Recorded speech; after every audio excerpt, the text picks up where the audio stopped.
ठाणे जिल्ह्यातून मला वाटतं हा पहिलाच प्रवेश आज आपल्या मातोश्रीच्या या पायरीवर होतोय.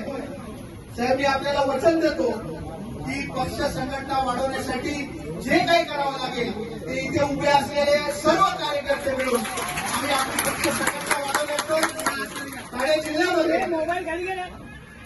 साम दाम दंड भेद सगळं करून आम्ही आमचा पक्ष वाढवण्याचं काम करू.